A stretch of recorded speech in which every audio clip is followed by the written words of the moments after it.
If you're considering modifying your DSLR or mirrorless camera for astrophotography, you usually have a few different choices.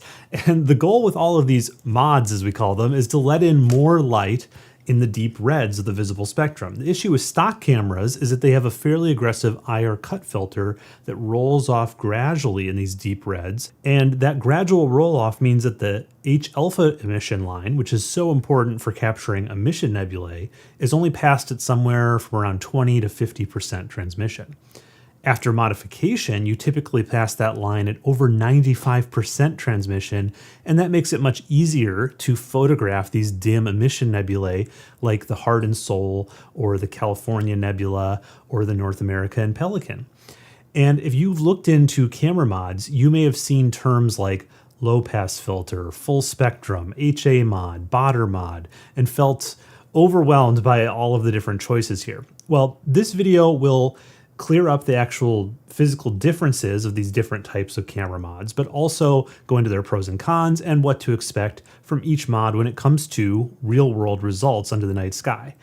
And to do this, I'll be showing my results, all taken on the same night with these different cameras with the same ASCAR 200mm lens, and I'll do some head-to-head comparisons at the end. To be clear, this video is not going to go over how to modify your camera yourself. If you are interested in that, you can find guides on the web, but personally, I've never done it myself because I don't have a clean room and I don't really have any experience or particular skills with small electronics. So I've always sent my cameras out for modification or bought them already modified. And if you're interested in sending your camera out to be modded or buying an already modded camera, I can recommend astrogear.net.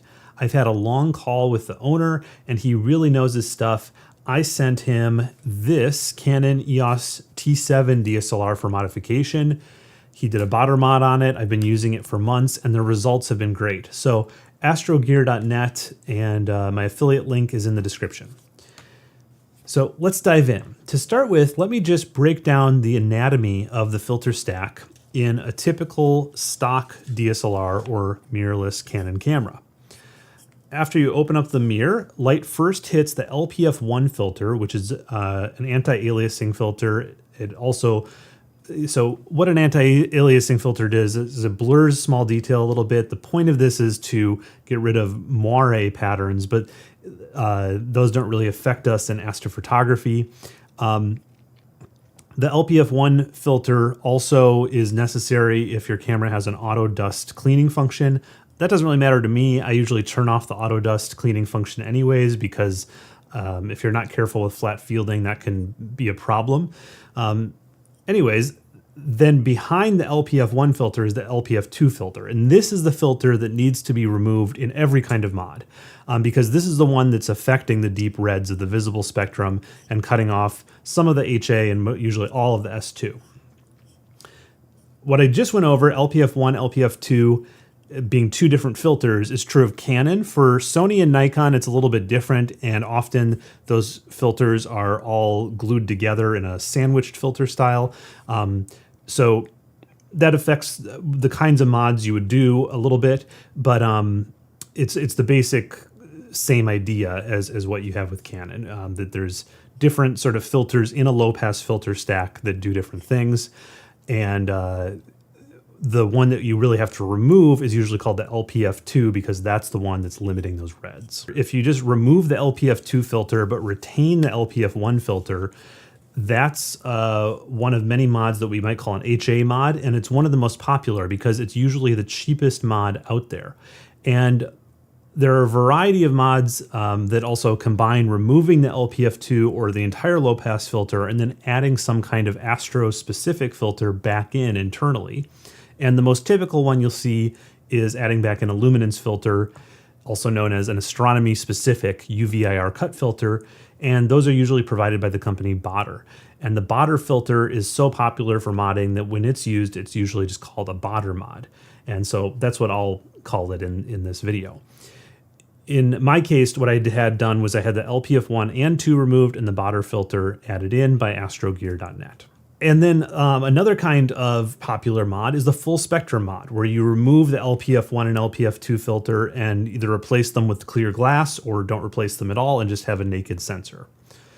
So to review, the types are LPF2 removal, LPF1 retained, a Botter mod where LPF1 and 2 have been removed and a Botter luminance filter is added internally, and then a full spectrum mod where everything's taken out. And I'll be comparing these three different kinds of camera mods, LPF2 removed, Botter mod, and full spectrum mod, to a stock DSLR and to my Canon EOS RA, which is sort of a weird case of a camera that you buy stock, but it's already been pre-modified by Canon, and they charge a big premium for that. I won't dwell on the RA in this video though, because you can just watch my full review of it where I go into all of the details of what the RA is all about. Including the RA is really just for a point of comparison when we get to the end, when I'm doing comparisons of all the different types of mods. So let's jump into each camera mod, look at the results, the pros and cons, and we'll start with this Canon 60D, which has had the LPF2 filter removed. If you get this mod done by astrogear.net, it's the cheapest one they offer at $169. Here's the resulting photo. This is 18 photos at 30 seconds each stacked together. And we can compare it here to the stock DSLR on the North America and Pelican nebulae. And you can see that the colors are pretty different because when you mod, you're letting in all of that hydrogen signal. So on an emission nebula like this, it really helps firm up details, even in the bright parts of the nebula, like the Cygnus wall region here. I'd say the biggest pro of this mod is that it's the cheapest. It works quite well at letting in more HA, and you retain the LPF1 filter, which gives some protection from the elements if you ever open the camera up without a lens or telescope on it. It does give, the LPF1 filter does give those small stars a little bit of a blur, and we'll talk about that next, in comparing this one to a 60D that has the full spectrum, meaning that the whole entire low-pass filter assembly has been removed.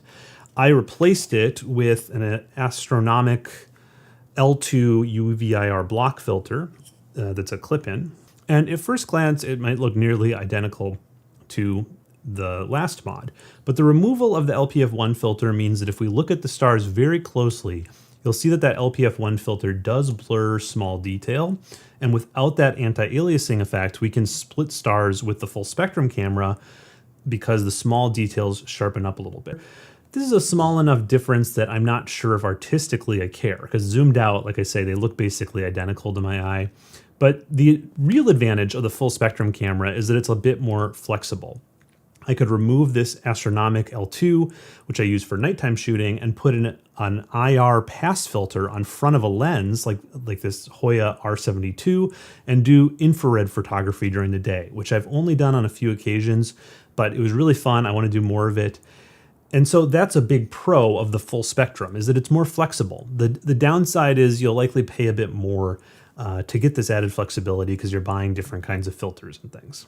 So next, let's compare these two that we've done to the Botter mod, which is like full spectrum, but then they add a Botter luminance filter back in internally rather than having to use a clip-in or an external IR cut filter. And this makes the mod a bit more expensive, but let's see if it's worth it over the extra cost of, for instance, just an LPF2 removal. And interestingly, the color rendering is pretty different. We still get plenty of signal, but we don't get as overpowered by the reds. If we go back to the stock camera comparison, you can see it's just a tad closer than with the other two mods. One thing I do wonder is if I used an astronomic L3 rather than an L2, if that might be more similar to the Botter. But anyways, I like this color rendering, and it leads me into my last comparison here, which is the Canon RA.